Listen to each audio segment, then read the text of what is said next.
जय हिंद साथियों, अभी हम लोग उपस्थित हैं एग्जाम टूर चैनल पर और आपसे बता दें आप सब जो 67वीं बीपीएससी पीटी रिजल्ट को लेकर रिगार्डिंग आप लोग का जो कमेंट आ रहा था कि सर जो रिजल्ट को लेकर अवधि बढ़ते जा रहा है और इंतजार का घड़ी बढ़ते जा रहा है, इसमें आप सबका हार्ट बीट और जो मनोवैज्ञानिक दबाव पड़ रहा है उसको कैसे हम लोग झेलें, इसको लेकर हम अभी कंपटीशन व्यू में आ चुके हैं और शशि आर्यन सर से इस पर चर्चा करेंगे। तो आप लोग वीडियो में अंत तक बने रहें, बहुत सारा प्रश्न होगा जिसको आप लोग यदि देखते हैं, समझते हैं, तो आपका संपूर्ण परेशानी कम हो जाएगी। सर, आपका स्वागत है एग्जाम टूर पर। चलिए, धन्यवाद अभिषेक जी।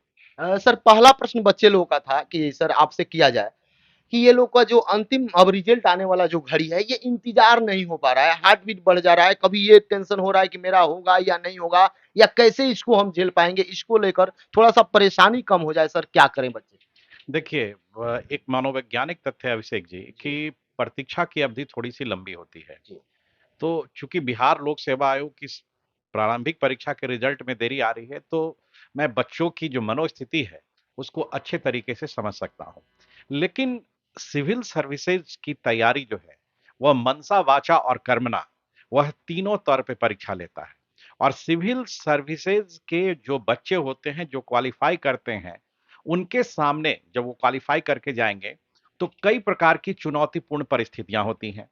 तो उन चुनौतीपूर्ण परिस्थितियों का सामना करने के लिए चट्टानी मानसिकता की आवश्यकता पड़ती है। तो आप यह समझ लें कि सिविल सर्विसेज की परीक्षा उत्तीर्ण करें, वो तो बाद की बात है। आपकी परीक्षा की शुरुआत यानी आप मैदान में आप पूरी तरह से उतर चुके हैं और आज से ही आपकी जो है परीक्षा शुरू हो चुकी है।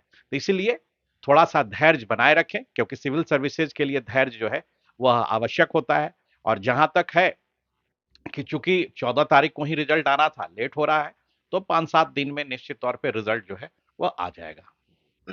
सर, एक प्रश्न और बच्चे लोगों का था और हम लोग भी देखते हैं कि ये जो समय है, इसमें खासकर बिहार में, बाहर के तो दिल्ली के बच्चे हुए या इलाहाबाद के बच्चे हुए, वो तो एकदम लगे हुए हैं 67वीं मेंस के लिए। लेकिन बिहार में जो बच्चे हैं, उनके साथ 2 नाव पर सवारी करने के जैसा हो गया है। एक तो सचिवालय सहायक जिसको लोग मिनी आईएएस भी कहते हैं, इसको दे दिया गया है और इसमें इसका भी जो डेट हो गया है, वो बढ़ चुका है, दिसंबर में दे दिया गया है। तो अब बच्चे ये टेंशन में हैं कि क्या करें? तो इस परिस्थिति में जो प्योर बच्चे हैं, उनको क्या करना चाहिए? यानी प्योर बीपीएससी के जो बच्चे हैं, उनको क्या करना चाहिए? ऐसे भटकना? देखिए, यहाँ पर है कि भटके मत। जी। आपकी ताकत क्या है? बच्चे स्वयं अपनी ताकत को पहचानें। जी। जैसे मैं अपनी बात कहता हूँ कि मैंने एक सिविल सर्विसेज की तैयारी की, तो सिविल सर्विसेज की तैयारी की, तो मैंने कभी भी सचिवालय सहायक या किसी अन्य उस तरह की परीक्षाओं में अपना ध्यान नहीं दिया, जी। क्योंकि मैं जानता था कि मेरी ताकत वह नहीं है, मेरी ताकत है सिविल सर्विसेज। तो प्रत्येक बच्चा वह स्वयं निर्धारित कर सकता है कि उसकी ताकत क्या है, उसने किस तरह से तैयारी की है। अगर उसका तैयारी मान लिया जाए सचिवालय सहायक की तरफ बेहतर है, तो निश्चित तौर पर वो उधर जाए।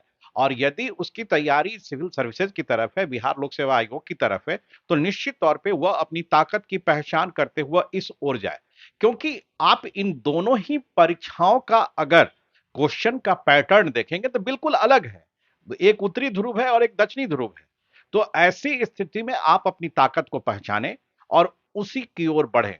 अन्यथा 2 नाव पे सवारी करना हमेशा ही खतरनाक होता है। वैसे बच्चे यदि आप रेलवे का तैयारी करते हैं या सचिवालय सहायक का तैयारी करते हैं या जनरल कंपटीशन का तैयारी करते हैं, जिसमें केवल और केवल ऑब्जेक्टिव होता है और आपका इसमें पीटी में रिजल्ट भी आ जाता है, फिर भी आप स्किप कर जाएँगे अपने सचिवालय सहायक में। और वैसे विद्यार्थी जिनका मेंस में थोड़ा-सा कमज़ोर भी तैयारी है, अगर अभ्यास करेंगे तो वो अच्छा कर सकते हैं। उनको लगता है कि नहीं, वो ऑब्जेक्टिव के लिए नहीं बने हैं, वो मेंस के लिए बने हैं, वो आंसर राइटिंग के लिए बने हैं, तो वो बीपीएससी में जोड़ लगाएँगे, क्योंकि सर का ये कहना बहुत ही सही है। सर, एक बात बताइए, अभी जो बच्चे बीपीएससी हो या यूपीएससी हो, कोई भी आंसर राइटिंग वाला जो एग्जाम होता है, उसमें मेन फोकस किस पर करना चाहिए? कितना डेली सेट लिखना चाहिए, इस पर या क्या चीज़ पर? नहीं, आंसर राइटिंग तो हमेशा ही बेहतर है, जी। ठीक है?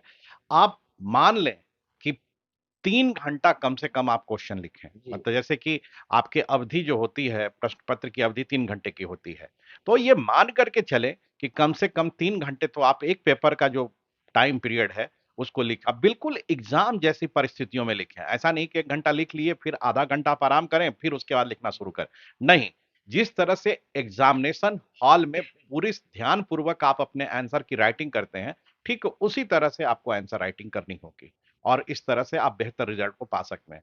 लेखन हमेशा ही किसी भी सिविल सर्विसेज का एक महत्वपूर्ण पहलू है। अगर आप सोचेंगे कि सीधे युद्ध के मैदान में जाकर के हम अपने हथियारों को चलाएंगे, तो वह बहुत ही गलत होगा। आप पहले ट्रेनिंग लें और तब जाकर के युद्ध के मैदान में हिस्सेदारी करें। सर विद्यार्थियों को आपका संदेश क्या होगा सर? एक-एक मिनट का इस्तेमाल करें क्योंकि पीटी के रिजल्ट के पश्चात जो है मेंस की अवधि जो है काफ़ी कम रहेगी और ऐसी स्थिति में सबसे पहला संदेश तो यही है कि सोशल मीडिया से वो अपनी दूरी बनाएँ। क्योंकि सोशल मीडिया कहने के लिए तो है सो बहुत बड़ा प्लेटफ़ॉर्म है, इसके पॉज़िटिव नेगेटिव दोनों एस्पेक्ट्स हैं। जी।